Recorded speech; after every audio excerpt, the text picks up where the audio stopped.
안녕하세요. 이번에 안녕하세요. 캐나다 밴쿠버 워홀 톡톡 유경험자 발표를 맡게 된 워홀 프렌즈 14기 이소은입니다. 사실 굉장히 많이 긴장되고 떨리지만 제가 워홀 떠나기 전에 유경험자 발표를 듣고 도움을 받았던 것처럼 여러분께 작은 도움이라도 드리고자 이렇게 발표를 하게 되었습니다. 먼저 나의 워킹 홀리데이인데요. 저는 캐나다, 그중에서도 밴쿠버로 작년 3월부터 12월까지 약 10개월간 워킹 홀리데이 비자를 가지고 다녀왔습니다. 2023년에 비자를 발급받아서 1년짜리 비자였는데 여러 가지 이슈들로 꽉 채우지는 못하고 10개월 만에 돌아오게 되었습니다. 저는 셰어하우스에서 거주하였고 어학원은 12주 동안 약 3개월 ESL이라고 그 잉글리시 세컨 랭귀지 후이 말하는 영어 배우는 어학 코스로 수강하게 되었습니다. 구직 생활은 저는 치킨집 캐셔로 4개월, 스시집 서버와 한식당 서버 투잡으로 각 3개월, 4개월씩 근무하였습니다. 여행은 캐나다 국내로는 밴쿠버 인근의 휘슬러, 빅토리아, 조프리 레이크에 갔다 왔고 국외로는 미국으로 라스베가스, 애리조나, LA 그리고 마지막으로 혼자서 뉴욕까지도 다녀왔습니다. 제가 워홀 지역으로 밴쿠버를 선정한 이유는요. 저는 고등학교 때부터 외국에서 살아보고 싶다, 워홀을 가고 싶다고 생각했는데요. 그 중에서도 영어를 사용하는 국가로 가고 싶었어요. 대체로 워홀 하면 호주가 가장 먼저 떠오르잖아요. 근데 또 엄청 큰 벌레나 인종차별 얘기가 많길래 다른 나라를 찾아보다가 캐나다에 다녀온 선배가 있었는데 얘기를 들어보니까 좋다 느껴서 바로 캐나다로 골랐고 그 중에서도 밴쿠버로 고른 이유는 영어 중에 억양이 심하지 않은 미국 영어를 사용하는 밴쿠버가 좋겠다라고 생각했어요. 그리고 다양한 인종들이 어우러져 산다는 말을 들었는데 인종차별은 심하지 않겠구나 생각을 했어요. 근데 막상 가보니 다양한 국가에서 온 사람들이 많다는 게 좋은 점도 있지만 나쁜 점도 있긴 하더라고요. 또 제가 더위를 정말 많이 타는데 추위도 또 많이 타요. 근데 밴쿠버가 여름에는 안 덥고 겨울에 또 안 춥다는 거예요. 좋다 싶어서 골랐는데 막상 가보니까 솔직하게 안 덥진 않아요. 또 안 춥지도 않아요. 근데 여름에 태양이 진짜 뜨거워서 덥기는 한데 한국 여름에 비하면 하나도 습하지가 않아서 그늘에 가면 바로 시원하고 긴팔을 입어도 오히려 햇볕을 가려주니까 덜 더운 그런 느낌이 있었어요. 여름에 해가 10시에 져요. 밤 10시에. 4, 5시가 돼도 한 2시 같은 느낌이고 낮이 정말 길어서 너무 좋았어요. 다음으로는 이제 제가 부산에서 자랐는데 밴쿠버가 부산, 토론토가 서울이라고 많이들 말을 하더라고요. 그래서 직접 가보니까 뭔 느낌인지 알 것 같았고 바다 있고 적당히 다운타운은 또 도시라 편의시설도 많고 교통 편하고 쉬는 날에 바다 가고 산에 갈 수 있고 그래서 좋았어요. 네, 마지막으로 시급인데요. 캐나다 내에서도 밴쿠버가 속해 있는 BC주는 최저 시급이 높은 편이라서 1시간당 한화로 약 18,000원 정도 버는 거의 한국의 2배 정도 되는 수준이죠. 그래서 좋다고 느꼈습니다. 다음으로 가장 드릴 말씀이 많은 챙겨가야 할 물품과 가서 사도 되는 물품 부분인데요. 이 부분이 사람들마다 말도 다 다르고 누구는 챙겨가라, 누구는 가서 사도 된다 해서 저도 준비할 때 좀 혼란스러웠던 부분인데요. 이제 결론은 다 사람마다 상황이 달라서 제 얘기도 한번 들어보시고 잘 생각해보시고 판단하시는 게 좋을 것 같아요. 초기 정착할 때 저는 부모님 지원을 조금 받기도 했고 모아놓은 한국 돈을 쓸 일이 많을 텐데요.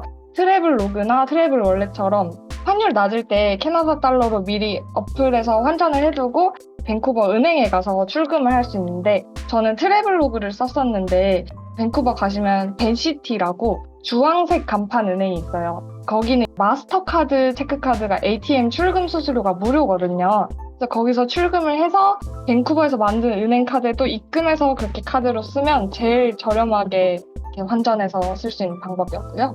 밴드 파스는 거기도 있지만 비싸요. 이걸 이 돈 주고 이런 느낌이었어서 별로 부피차지 않으니까 가져가시면 좋지 않을까 생각합니다. 일을 해야 되니까 오래 하면 허리도 아프고 손목도 아프고 해서 파스가 저는 좀 귀하더라고요. 그리고 전기장판은 한여름 한 달 빼고는 저는 밤에 항상 틀고 잤어요. 여름에 낮엔 더운데 일교차가 심해서 해가 지면 또 추워요, 금방. 그래서 전력 호환되는 프리볼트 장판이라고 검색하시면 있거든요. 그래서 그걸 미리 사서 가져갔었고요. 아우터도 가서 사면 비싸니까 미리 몇 벌 가져갔었어요. 겨울에도 춥기는 추운데 거기가 서울 겨울처럼 그렇게 살벌하게 춥진 않고 제가 있던 12월까지도 영하 1, 2도 이하로는 안 떨어지는 것 같거든요. 롱패딩까지는 필요 없는데 숏패딩 입고 다니는 분들도 많기는 했고 여러 벌 입을 수 있게 후드 집업 위에 후리스 이런 식으로 입는 게 좋은 것 같아요. 그리고 또 안에도 히트텍을 입어주시면 참 좋습니다. 무조건 하이 히트텍이 또 필요하실 거예요. 그리고 밴쿠버는 겨울이 참 오게티인 게 비가 많이 와요. 정말 많이 와요. 그래서 날씨 어플에 들어가 보면 일주일 내내 비 내리는 그림이 그려져 있고 그랬어요. 그래서 10월 이후까지 계실 분들은 방수 바람막이, 우산, 방수 신발 같은 용품은 꼭 있으면 좋을 것 같아요. 비가 한국 장마처럼 엄청 내리는 건 아닌데 가끔 또 그럴 때도 있고 자주 꽤 내리는 편이라서 신발도 젖고 하더라고요. 그리고 기초 스킨케어 화장품은 한국에서 사서 가시는 게 좋습니다. 거기서 한국 화장품 사려고 하면 2배 가격이거든요. 매일 쓰는 크림 같은 거는 조금 무거워져도 가져가시는 게 좋은 게 저는 한 통만 가져갔다가 정말 많이 후회하고 한인 커뮤니티 우벤유라고 거기 미개봉 중고도 살 수 있었고 해외 올리브영 배송까지 시켜서 썼던 기억이 있습니다. 그리고 캐나다는 110V를 써서 한국 제품 플러그가 안 맞아요. 저는 전기장판이랑 핸드폰 충전할 때 멀티 어댑터 그거 가져갔어서 다이소에 파는 돼지코 11자 어댑터를 가져가기도 했고 그거 유용하게 이용했습니다. 저는 가난한 워홀러인지라 친구들 만나거나 하면 맨날 바다, 공원 이렇게 놀러 가게 되더라고요. 생각보다 벤치가 많이는 없어서 피크닉 할 일이 많으니까 돗자리 가져가시면 후회는 안 하실 겁니다. 여름에 야외에서 크게 영화 틀어주는 그런 행사도 있고 7월에 엄청 큰 불꽃놀이 이벤트가 있어요. 거기 진짜 무조건 가셔야 합니다. 거기 가면 자리 잡아두고 하셔야 되니까 돗자리 가져가시면 좋아요. 아까 말했듯이 해가 진짜 강해서 선글라스 필수입니다. 선글라스 없이 바다에 한번 가보시면 눈을 뜰 수가 없어요. 그 윤슬 때문에 눈이 진짜 부시고 같이 가볍게 양산도 가져가시면 좋을 것 같습니다. 양말은 거기는 진짜 건조기를 주로 쓰다 보니 건조기 한번 돌리면 해질 정도로 재질도 별론데 뭐 싸지도 않아서 양말 일주일치는 챙겨가도 좋지 않을까 생각을 합니다. 마지막으로 도착하자마자 쓸 생필품, 면봉, 화장솜, 손톱깎이 뭐 이런 짜잘한 것들은 한 2주치 여행 간다 생각하시고 챙겨가시는 게 좋을 것 같아요. 다음은 제 기준 개인적으로 가서 사도 되지 않나 싶었던 물품들인데요. 먼저 반팔옷. 부피 차지 안 하니까 반팔옷 챙겨가시는 분들도 많은데 사실 그 좋은 밴쿠버 여름이 좀 짧아요. 그래서 저는 거기 밸류 빌리지라고 엄청 큰 빈티지 샵에 중고 옷이 엄청 많은데 거기서 한 벌에 10,000원 정도 주고 반팔옷 여러 벌을 사서 입었고 한국 올 때는 친구들 주거나 버려서 짐 부피를 줄였어요. 갈 때보다 올 때 짐이 2배, 3배가 된다는 점을 기억해 주시고 기본 상비약은 조금씩 챙겨가도 좋긴 한데 거기도 다 약이 있고 아플 거 걱정해서 미리 사가는 것보다는 그때그때 이제 드럭스토어 가서 사는 게 더 낫지 않을까 싶어요. 유독 한국에 이 특정 약이 나한테 잘 된다 이렇게 싶으시면 뭐 사가셔도 좋지만 거기도 많다는 걸 알아주시고 비타민이 캐나다가 진짜 유명해서 드럭스토어 가보시면 한쪽 벽이 전부 비타민 정도로 종류가 많고 그렇게 비싸지 않은 것도 많아서 행사할 때 사시면 또 좋습니다. 여성분들 생리대 같은 경우에는 저는 밴쿠버에서 생리대 사려고 보니까 따로 세금이 안 붙더라고요. 그래서 안 비싸게 괜찮은 제품 많이 있다 생각했고 오래 거주할 건데 매달치를 다 챙겨가자니 그게 은근 부피 차지해서 피부가 유독 약하시거나 안 맞는 생리대가 있었던 적이 있거나 하시면 사가는 게 좋지만 딱히 그런 게 아니면 몇 개만 챙겨갔다가 가서 사도 되지 않나 싶습니다. 수건이나 주방용품, 일회용품 같은 경우에는 밴쿠버에도 다이소처럼 달러라마, 달러트리라고 해서 1달러 단위로 저렴하게 파는 스토어가 있어요. 거기 다양한 제품을 많이 팔아서 싸게 살 수 있고 달러라마는 다운타운에도 많이 있고요. 여기저기. 달러트리는 잘 없는데 달러트리가 더 싸기는 했어요. 그리고 한국 과자는 거기 한인마트가 잘 돼 있어서 행사하면 한국보다 싼 경우도 있었고요. 다양하게 많더라고요. 그래서 한국 음식도 그렇고 거기 한인마트에서 사는 게 들고 가는 것보다는 나을 것 같아요. 하우스에 사실 분들은 내부에 실내용 슬리퍼를 신고 다니는데요. 저는 안 챙겨갔다가 후회하긴 했는데 아까 말했던 달러라마에서 5달러 주고 하나 사서 꽤 괜찮았어요. 다만 한국 실내용 슬리퍼처럼 가볍고 푹신푹신 편한 게 아니라서 그런 거 원하시면 사서 가져가시고 대충 나는 삼선 슬리퍼 같은 것도 괜찮다 싶으시면 가서 사도 될 것 같아요. 다음으로 쉐어하우스 부분인데요. 집은 어떻게 구하나 싶으실 텐데 밴쿠버는 한국처럼 부동산이 도와주고 중간에 껴있고 그런 체제는 거의 없고 직접 사이트 통해서 집주인한테 연락해서 내가 이 룸을 렌트하고 싶다 해서 방 볼 스케줄을 잡고 가서 보고 정하는 이제 알아서 다 해야 되는 그런 시스템이에요. 이제 요 적혀있는 4가지 사이트에서 주로 방을 보게 되실 텐데 저는 첫 번째 살았던 집은 이 키지지 사이트에서 구했고요.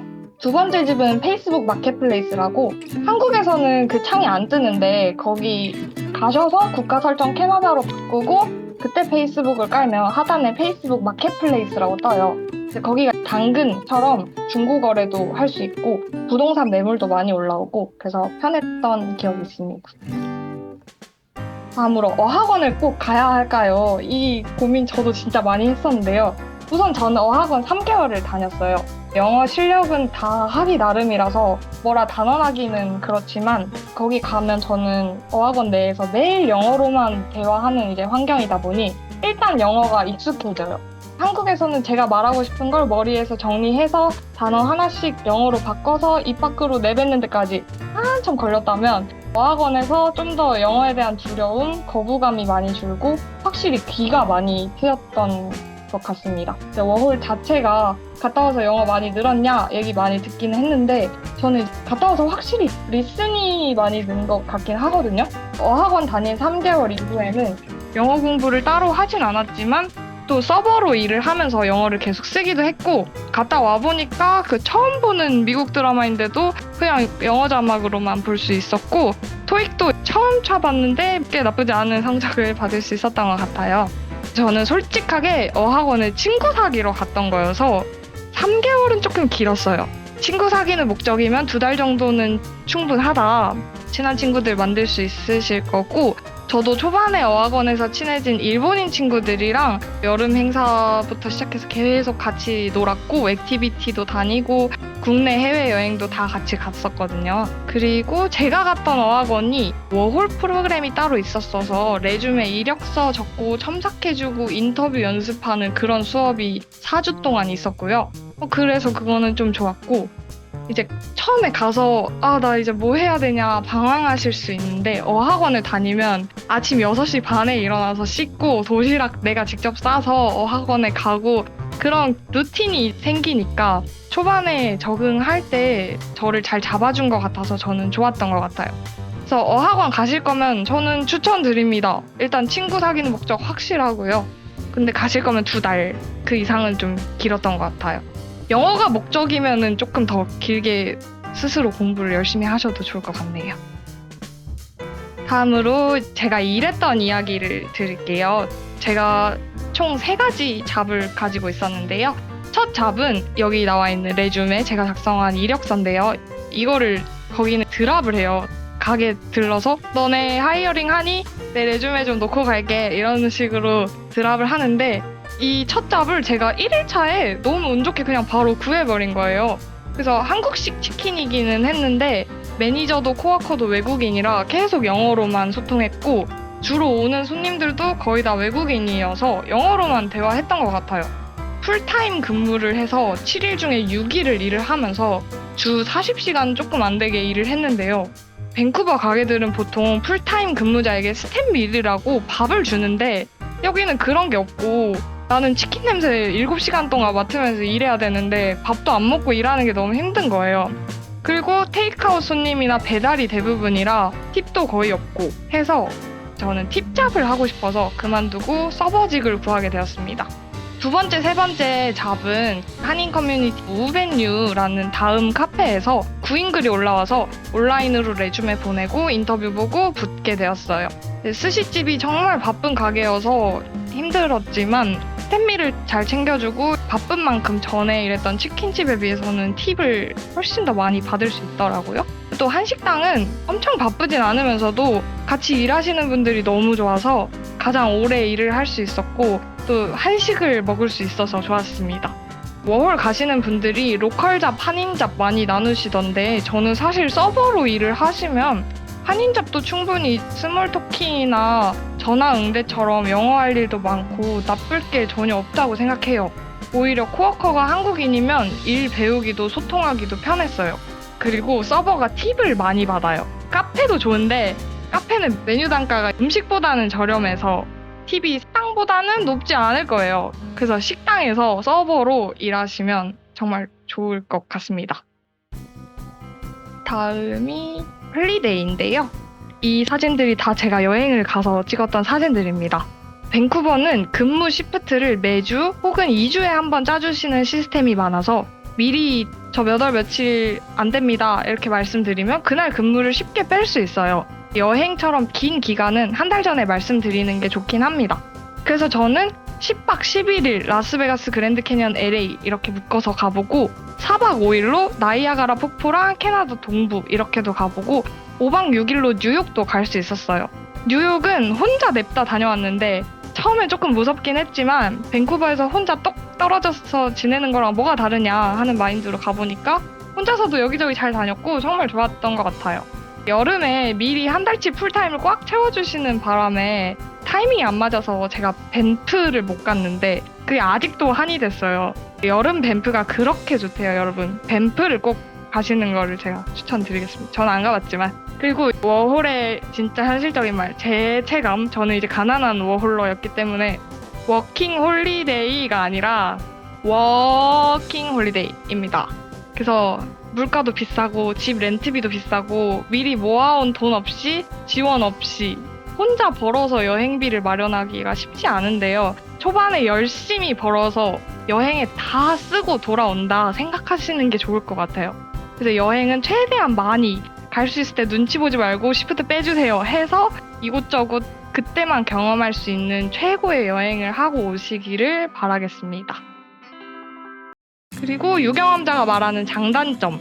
이제 먼저 장점으로 밴쿠버에는 항상 말하기 전에 How are you를 물어보는, 계산 맞추면 다들 Have a good day, have a good one을 말하는, 버스 내리면서 기사님께 Thank you를 외치는, 지나가다 눈 마주치면 웃어주는 그런 문화가 있어요. 저는 스윗한 애티튜드가 참 좋았습니다. 그리고 혼자 지구 반대편에 떨어져서 산다는 게 쉽진 않잖아요. 그 낯선 땅에서 혼자 여기저기 잘 다니고 제가 벌어서 그 돈으로 생활을 하다 보니 또 아끼게 되고 물가가 비싸다 보니 요리를 자주 해먹고 하니까 자립심이 커져서 아, 한국 돌아가면 난 뭐든지 할 수 있겠다 하는 생각을 했어요.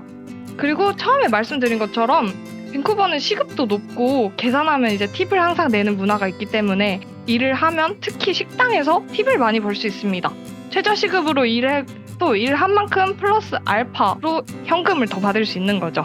그리고 또 비치에 가보면 정말 많은 사람들이 여유롭게 누워서 태닝하고 책 읽고 강아지 산책하고 자전거 타고 그런 여유를 볼 수 있어요.